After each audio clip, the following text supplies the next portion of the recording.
Hello students, मैं दिक्षित गुप्ता स्वागत करदा सारिਆਂ ਦਾ ECG ਦੇ ऑफिशियल YouTube ਚੈਨਲ ਤੇ।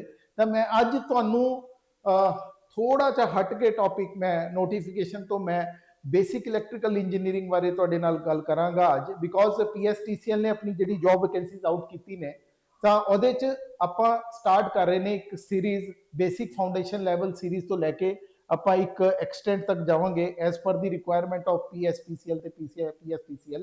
ਜਿਹੜਾ ਅੱਜ ਦਾ ਮੇਰਾ ਟੌਪਿਕ ਹੈ ਉਹ ਬੜਾ ਬੇਸਿਕ ਟੌਪਿਕ ਹੈ and most of the student ਜਿਨ੍ਹਾਂ ਦਾ ਬੇਸ ਵੀਕ ਹੈ ਜਾਂ ज़्यादा गौर नहीं फरमाया जिन्होंने अपनी B.Tech ड्यूरिंग देयर B.Tech, तो that the topic is the difference between electrical engineering ते इलैक्ट्रॉनिक्स इंजीनियरिंग। बिकॉज जो ਤੁਹਾਡਾ पेपर है ਉਹਦੇ ਚ इलैक्ट्रॉनिक्स ਦਾ भी सिलेबस होएगा ਤੇ इलैक्ट्रिकल ਦਾ भी होएगा, पर स्टूडेंट्स ਨੂੰ ਇਹੀ ਪਤਾ ਨਹੀਂ ਹੁੰਦਾ ਹੈ ਵੀ ਇਹਨਾਂ ਦੇ ਦੋਨਾਂ ਦੇ ਵਿੱਚ ਡਿਫਰੈਂਸ ਕੀ ਹੈ। ਤਾਂ ਆਪਾਂ ਬੇਸਿਕ ਲੈਵਲ ਬਿਲਕੁਲ ਜ਼ੀਰੋ ਲੈਵਲ ਤੇ ਜੇ ਆਪਾਂ ਗੱਲ ਕਰੀਏ ਤਾਂ ਸਭ ਤੋਂ ਪਹਿਲੇ ਤੁਹਾਨੂੰ ਇਹ ਪਤਾ ਹੋਣਾ ਚਾਹੀਦਾ ਵੀ what is the difference between electrical and electronics engineering. तो ਜਿਹੜਾ ਮੇਰਾ ਅੱਜ ਟੌਪਿਕ ਹੈ ਤੁਹਾਨੂੰ ਕਲੀਅਰ ਹੋ ਜਾਏਗਾ ਬਿਲਕੁਲ ਵੀ ਡਿਫਰੈਂਸ ਕੀ ਹੈ ਦੋਨਾਂ, ਜਿਹੜਾ ਸਟੂਡੈਂਟਸ ਨੂੰ ਪਤਾ ਨਹੀਂ ਹੁੰਦਾ and it will be more useful for you in coming days ਔਰ ਕਮਿੰਗ ਫਿਊਚਰ। ਸੋ ਆਪਾਂ ਜੇ ਗੱਲ ਕਰੀਏ ਦੋਨਾਂ ਬਾਰੇ ਤਾਂ ਡਿਫਰੈਂਸ ਤੋਂ ਪਹਿਲੇ ਆਪਾਂ ਸਿਮਿਲੈਰਿਟੀ ਦੇਖਾਂਗੇ ਵੀ what is the similarities between this electrical and electronics.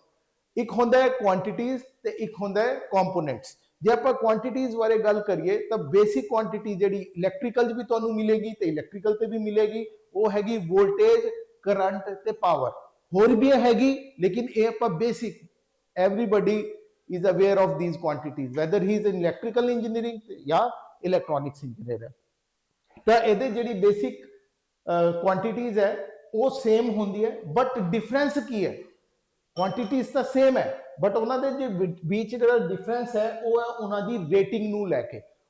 ਜੇ ਆਪਾਂ ਇਲੈਕਟ੍ਰੀਕਲ ਇੰਜੀਨੀਅਰਿੰਗ ਬਾਰੇ ਗੱਲ ਕਰੀਏ ਤਾਂ ਜਿਹੜੇ ਆਪਾਂ ਰੇਟਿੰਗ ਯੂਜ਼ ਕਰ ਰਹੇ ਨੇ, ਚਾਹੇ ਉਹ ਵੋਲਟੇਜ ਹੈ, ਕਰੰਟ ਹੈ, ਚਾਹੇ ਪਾਵਰ ਹੈ, we are dealing with the higher value of voltages and current. Electrical engineering ਚ ਆਪਾਂ ਡੀਲ ਕਰ ਰਹੇ ਨੇ 2 ਐਂਪੀਅਰ, 5 ਐਂਪੀਅਰ ਕਰੰਟ ਦੀ ਜੇ ਗੱਲ ਕਰੀਏ 2 ampere, 5 ampere, 10 ampere, 20 ampere, 50 ampere, right. ਜੇ ਆਪਾਂ ਵੋਲਟੇਜ ਬਾਰੇ ਗੱਲ ਕਰੀਏ ਇਲੈਕਟ੍ਰੀਕਲ ਇੰਜੀਨੀਅਰਿੰਗ ਉਹ ਵੋਲਟੇਜ ਜਿਹੜੀ ਆਪਾਂ ਯੂਜ਼ ਕਰ ਰਹੇ ਹਾਂ 110 ਵੋਲਟ ਜਿਹੜੀ ਕੈਨੇਡਾ ਚ ਯੂਜ਼ ਹੁੰਦੀ ਹੈ, 220 ਵੋਲਟ ਜਿਹੜੀ ਆਪਾਂ ਘਰਾਂ ਯੂਜ਼ ਕਰਦੇ ਆ, ਉਸ ਤੋਂ ਬਾਅਦ 11 kV, 33 kV, right. This is the level of the voltages and current. Power ਜੇ ਆਪਾਂ ਗੱਲ ਕਰੀਏ ਤਾਂ ਕਿਲੋਵਾਟ ਤੇ मेगावाट च ਆਪਾਂ ਗੱਲ ਕਰ ਰਹੇ ਹਾਂ। ਬਟ ਜੇ ਆਪਾਂ ਇਲੈਕਟ੍ਰੋਨਿਕਸ ਬਾਰੇ ਗੱਲ ਕਰ ਰਹੇ ਹਾਂ you will get the same quantities in electronics engineering. Voltage ਵੀ ਤੁਸੀਂ ਦੇਖੋਗੇ, ਕਰੰਟ ਵੀ ਦੇਖੋਗੇ, ਪਾਵਰ ਵੀ ਦੇਖੋਗੇ, ਬਟ ਜਿਹੜਾ ਉਹਨਾਂ ਦਾ ਮੈਗਨੀਟਿਊਡ ਹੈ ਉਹ ਲੋ ਹੋਏਗਾ। In other words we can say that in electronics engineering we are dealing with the lower value of voltages, current and power। ਇਹ ਆਪਾਂ ਵੋਲਟੇजेस ਕਿੰਨੀ ਹੋਏਗੀ ਇਹਦੇ ਚ ਜੇ ਆਪਾਂ ਗੱਲ ਕਰੀਏ 2 volt, 5 volt, 12 volt, 24 volt, 70 volt, right. Current milli ampere ਜਾਂ ਮਾਈਕਰੋ ਐਂਪੀਅਰ,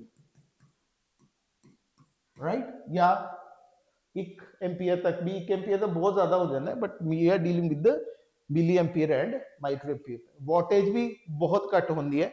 ਉਸ ਤੋਂ ਬਾਅਦ ਜੇ ਆਪਾਂ ਕੰਪੋਨੈਂਟ ਦੀ ਗੱਲ ਕਰੀਏ ਵੀ ਕਿਹੜੀ ਮਸ਼ੀਨਾਂ ਆਪਾਂ ਯੂਜ਼ ਕਰਦੇ ਆ ਇਹਦੇ ਚ ਜਾਂ ਇਹਦੇ ਚ ਐਪਲੀਕੇਸ਼ਨਸ ਕੀ ਹੈ, ਕਿੱਥੇ ਆਪਾਂ ਯੂਜ਼ ਕਰਦੇ ਆ, ਤਾਂ ਇਲੈਕਟ੍ਰੀਕਲ ਇੰਜੀਨੀਅਰਿੰਗ ਚ ਮੋਟਰ, ਟਰਾਂਸਫਾਰਮਰ, ਜਨਰੇਟਰਸ ਆਪਾਂ ਇਹ ਕੁਆਂਟੀਟੀਜ਼ ਜਾਂ ਕੰਪੋਨੈਂਟਸ ਜਿਹੜੇ ਹੈਗੇ। ਕੰਪੋਨੈਂਟ ਦੀ ਮੈਂ ਗੱਲ ਕਰਾਂ ਤਾਂ ਰੈਜਿਸਟਰ, ਇੰਡਕਟਰ ਤੇ ਕੈਪੈਸਿਟਰ। ਕਈ ਵਾਰ ਸਟੂਡੈਂਟ ਕੀ ਕਹਿੰਦੇ ਨੇ ਵੀ ਰੈਜਿਸਟੈਂਸ ਲੱਗੇ ਹੋਇਆ ਜੀ।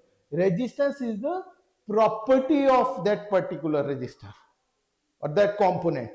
जे inductor, what is the difference between inductor and inductance? Inductance is the property of inductor, capacitance is the property of capacitor, right? So here we are dealing with the generator, transformer, motor, जहां पे आपको current जो है आपका 5 ampere से लेके 2 ampere से लेके आपका 10 एम्पियर, 20 एम्पियर तक जाएगा। वोल्टेज मोटर्स की बहुत ज्यादा रहेगी और यहाँ पे आपका जो करंट की वैल्यू है और वोल्टेज की वैल्यू है वो बहुत कम होगी, right. Applications in power plants, EVS, substations and in phones, computers, embedded system, they are electronic devices। So we are using these components, transistor, IC sensors, which required currents in milliampere and voltage in this rating, right? So nature of signal ਜਿਹੜਾ ਆਪਾਂ ਗੱਲ ਕਰੀ electrical engineering ਤੇ, so we are using AC and DC power with the higher value of voltages, current and power, but here we are using analog and digital signal, zero in the form of 0 and 1, right? So job roles, ਜਿਹੜਾ job role ਹੈ ਉਹ ਵੀ ਤੁਹਾਡਾ ਅੱਡ ਅੱਡ ਹੋਏਗਾ ਦੋਨਾਂ ਚ। ਆਪਾਂ ਇਲੈਕਟ੍ਰੀਕਲ ਇੰਜੀਨੀਅਰ ਦੀ ਗੱਲ ਕਰੀਏ ਤੇ ਇਲੈਕਟ੍ਰੋਨਿਕਸ ਇੰਜੀਨੀਅਰਿੰਗ ਦੀ ਗੱਲ ਕਰੀਏ, ਬਿਕੋਜ਼ ਪੀਐਸਪੀਸੀਐਲ ਤੇ ਪੀਐਸਪੀਸੀਐਲ ਚ ਦੋਨੋਂ ਪੋਸਟਾਂ ਨੇ, ਇਲੈਕਟ੍ਰੀਕਲ ਇੰਜੀਨੀਅਰਿੰਗ ਦੀ ਵੀ ਹੈਗੀ ਜੇਈ ਦੀ ਤੇ ਇਲੈਕਟ੍ਰੋਨਿਕਸ ਦੀ ਵੀ ਹੈਗੀ। ਤੇ ਇਲੈਕਟ੍ਰੋਨਿਕਸ ਦਾ ਜਿਹੜਾ ਰੋਲ ਰਹਿੰਦਾ ਹੈ BLSI embedded engineering PCB designer ਜਾਂ SCADA ਸਿਸਟਮ ਆਪਾਂ ਕਹਿੰਦੇ supervisory control and data acquisition system, ਉਹਦੇ 'ਚ ਵੀ ਸਾਨੂੰ ਲੋਡ ਪੈ ਸਕਦੀ ਹੈ, ਜਾਂ PLC ਕੰਟਰੋਲਰ ਹੁੰਦੇ ਆ ਦੀ ਪ੍ਰੋਗਰਾਮਿਕਲ ਲੌਜੀਕਲ ਕੰਟਰੋਲਰ, ਤਾਂ ਉਹਦੇ 'ਚ ਵੀ ਇਲੈਕਟ੍ਰੋਨਿਕਸ ਇੰਜੀਨੀਅਰ ਦੀ ਲੋਡ ਪੈ ਸਕਦੀ ਹੈ। ਇਸ ਕਰਕੇ PSPCL ਨੇ ਇਲੈਕਟ੍ਰੋਨਿਕਸ ਦੀ ਵੀ ਪੋਸਟਾਂ ਕੱਢੀ ਹੈ। So this is all about the difference between electrical and electronics engineering. ਇਸ ਤਰੀਕੇ ਦੇ ਜਿਹੜੇ ਤੁਹਾਨੂੰ ਲੈਕਚਰ ਹੈ basic related, basic electrical engineering related, ਉਹ ਤੁਹਾਨੂੰ ਮਿਲਦੇ ਰਹਿਣਗੇ। ਸੋ be with us and don't forget to subscribe our channel. See you in the next lecture. Thank you.